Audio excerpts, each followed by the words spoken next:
জিদ্দা জিদ্দা জিদ্দা জিদ্দা এবারে যে প্রজেক্টে কাজ করতে চলেছে সেই প্রজেক্টের হালকা একটা লুক মোটামুটি কিন্তু আজকে আমরা জানতে পেরে গেলাম।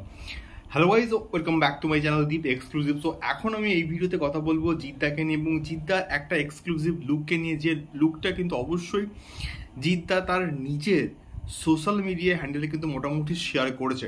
তো সেই লুকটা কি তার আপকামিং প্রজেক্টের কোনো লুক, নাকি এমনি নর্মাল একটা সেলফি? এটা কিন্তু জিদ্দা তার যে পোস্টটা, সেই পোস্টের মধ্যে কিন্তু হালকা করে একটা ইঙ্গিত দিয়েছে এবং তিনি সেখানে যা লিখেছেন তার যে জিস্ট পয়েন্টটা হচ্ছে এইটা, যে দিস ইজ মানে এইটা তার এক্স্যাক্টলি নেক্সট যে প্রজেক্টটা আসে সেই লুকটা কিন্তু নয়। তো এটার মাধ্যমে জিদ্দা একটা হালকা কিন্তু হিন্টস দিচ্ছে যে আমরা প্রিভিয়াসলি কয়েকদিন আগে কিন্তু মোটামুটি একটা আপডেট পেয়েছিলাম যে খাকি দ্য বেঙ্গল চ্যাপ্টার নীরজ পান্ডের যে প্রজেক্টটা আসার কথা ছিল, সেই প্রজেক্টটার জিদ্দাকে এবং আরও একজন বড় কাস্টিং বাংলা থেকে এবং তার সঙ্গে সঙ্গে আরও বেশ কয়েকজন বাঙালি অ্যাক্টর অ্যাক্ট্রেসরা কিন্তু এই প্রজেক্টের সঙ্গে রয়েছেন। যেহেতু বেঙ্গল চ্যাপ্টার বাংলার উপর বেস করে এটাকে তৈরি করা হবে, তো সেই রকমভাবেই জিদ্দাকেও অ্যাপ্রোচ করা হয়েছিল।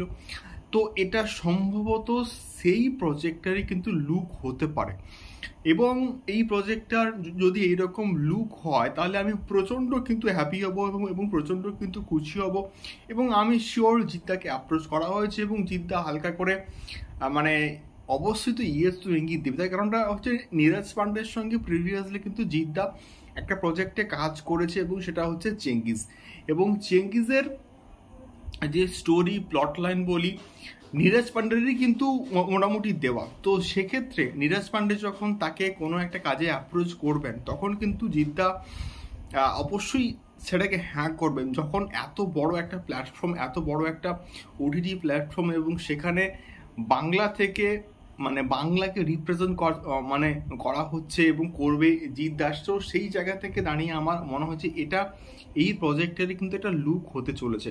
এবারে দেখা যাক এক্স্যাক্টলি যখন এটার অফিসিয়াল কোনো অ্যানাউন্সমেন্ট আসবে হচ্ছে, তখন আমরা কিন্তু এটাকে নিয়ে আরও ভালো করে কিন্তু ডিটেলসে কথাবার্তা বলতে পারবো। বাট এই লুকটাতে জিদ্দাকে ব্যাপক লাগছে এবং সম্পূর্ণভাবে কিন্তু দাঁড়িয়ে নেই, শুধুমাত্র কিন্তু মুস্তাটা কিন্তু আছে এবং সেই লুকে তো অসম্ভব হ্যান্ডসাম কিন্তু লাগছে এবং জিদ্দাকে তো এমনিতেই প্রচণ্ড ভালো দেখতে। তো সেই জায়গা থেকে দাঁড়িয়ে এটা আমার মনে হচ্ছে প্রচণ্ড ভালো একটা লুক হয়েছে এবং এই লুকটা এইরকম একটা প্রজেক্টের জন্য আমি মনে করব পারফেক্ট। এবং বলিউড কাঁপাতে যখন জিদ্দা যাচ্ছে তখন তো একটা এক্সক্লুসিভ অন্যরকম ভাইবসের লুক তো ভাই দরকার পড়বেই পড়বে। তো সেই রকম কিন্তু একটা ভাইবস পাচ্ছি এই পার্টিকুলার লুকটার মধ্যে।